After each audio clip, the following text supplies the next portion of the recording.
Few characters are as iconic as Sonic, so you'd be surprised to hear that I'd never played a Sonic game growing up. Growing up I always saw Sonic as lame kids games, but one day a friend said, "Hear me out, Sonic, but he's got a gun and he's black." Nice, I'm sold. I thought this edgy hedgy was the tits. Look, I know that game is awful, but I was a dumb kid. It's safe to say I'm not really nostalgic. So if I'm going to see what this series has to offer, let's start with Sonic's first 3D outing. Welcome to No-stalgia. Sonic Adventure surprisingly offers 6 different playable characters, with all their own stories and playstyles. But seeing as I'm a basic bitch, I might as well start with Sonic's. Sonic has the longest and most fleshed out gameplay. You simply have to speed through the levels as fast as you can. One thing that surprised me about his levels is how free they felt. There are few invisible walls or skyboxes.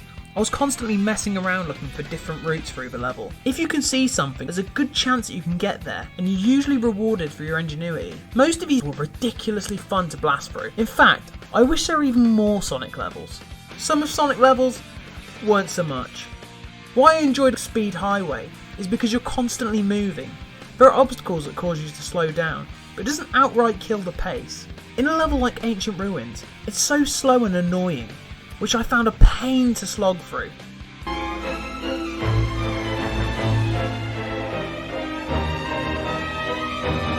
There are other ways that Sonic stages offer variety. You've got snowboarding, which is way more fun than it has any right to be. I mean, Sonic would be good at snowboarding, he stands like he's always on one. You've also got Tails' plane sections, which exist, and the pinball tables in Casinopolis. My only issue with this is there's no way to exit these without failing on purpose. Thankfully, as Tails, you only have to play the sewer part of the level. Tails' gameplay is all about racing Sonic by flying through the levels. Tails controls well, and there is some fun to be had, but you can just trivialise the whole thing by doing stuff like this. The best level is Speed Highway, because it's actually built around Tails' gameplay. I think the game would have benefited by having more levels like this. However, they are very brief. Saying that, so is the whole game. I beat all the story missions in like 10 hours, which is a blessing for some characters, but a disappointment for others. The only way they pad it out is by exploring hub worlds. These hub worlds are barren and empty. It consists of grabbing a key to open a level, or go to a place to trigger a cutscene. I'd rather just not have these, as it feels like a waste of time. A lot of the time I'm just asking Navi for help. We have to find Amy. She should still be in this city. I'm so glad this thing is optional. Hey, listen! The worst time exploring the levels was definitely the jungle. It all looks the same, and I'm always getting lost, especially as Knuckles. Knuckles has to collect pieces of the Master Emerald. He's put in open levels where he can collect them in any order, thank God. He can also glide and climb, most of the time. Yeah, collision detection's a bit off. These are satisfying and offer a great change of pace. I do quite like Knuckles levels. Of course, like every game, you do have stuff like boss fights. Hang on, do I seriously have to do that boss fight again? So, not only did I have to do this plane section 4 times, but now I've got to fight this boss 3 times. Oh yeah, this is Chaos, by the way. You'll have to fight different forms of him, as he goes from Flubber, to me when I'm lonely, to eventually this monster. I knew these characters were there, so it makes sense why they'd be there, but why not just have a unique boss for each of the characters? At least then it would be exciting. I mean, Chaos alone has 8 potential forms he can take, and the character-on-character boss fights suck as well. Oh no! Oh no! Oh no! This brings up a bigger issue with the game structure. When dealing with multiple playable characters with different playstyles, there are only 2 ways I see as doing it effectively.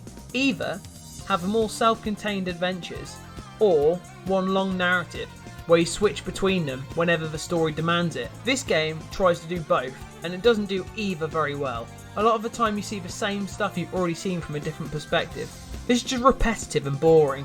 I'd rather have 1 or 2 self-contained stories, and leave out one of the gameplay styles like Big's or Amy's. Amy's gameplay involves running away from this robot. Well, you defeat it anyway, so could have done that in the first place, Amy. You're not difficult, you're just a mild nuisance. These levels sucked, and this is my only highlight from the playthrough.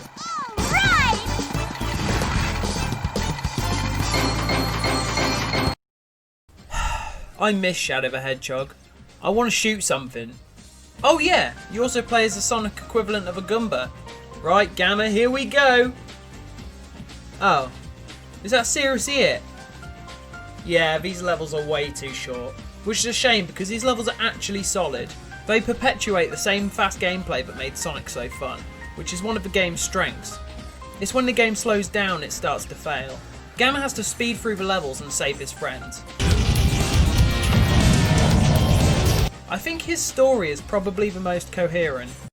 Oh yeah, the story. Yeah, it has its fans, but yeah, I ain't one of them. Watch out! You're gonna crash! Ah! First, the dialogue is really hard to hear because all you can hear is... Can you stop? Yeah, I can't hear the lines because the music's too loud. There are also long pauses between dialogue and horrible lip syncing. I can't run as fast as you!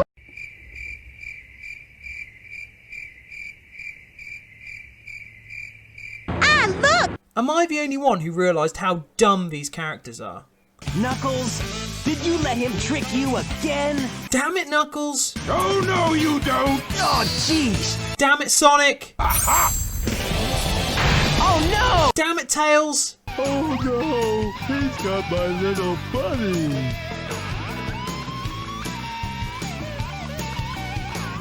Whoa! Damn it, Big the Idiots! Big the Cat, ladies and gentlemen. Big the Cat's gameplay involves trying to get his frog that keeps escaping via fishing. I'm back here. What's wrong with you? If he was your friend, he wouldn't have run off. Why are we still here? Just to suffer? This is not fun at all. It's absolutely dreadful. Everybody knows you never go full retard. Oh, now what am I gonna do? Kill yourself. Right, that's it. I've done every single one of the stories. So now it's time to do the final one, Super Sonic. This one was pretty much just the final boss. It was an absolute spectacle to play through, even if it was a bit simple. Whoa, you do not stop playing Open Your Heart to play some generic boss music. Oh yeah, how have I not talked about the music yet? Hello? Anybody home? There are so many banging tracks to choose from.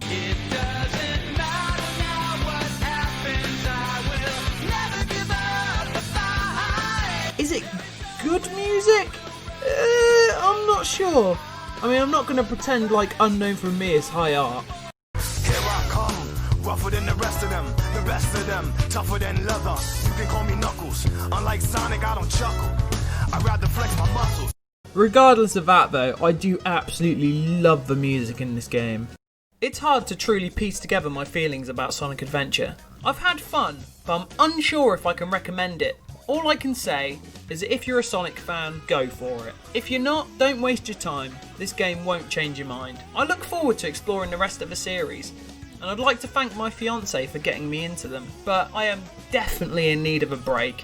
So let me know what video you want me to do next, and please support my other videos. Thank you for all your time, and I'll see you in the next video. Chaos is a ladder.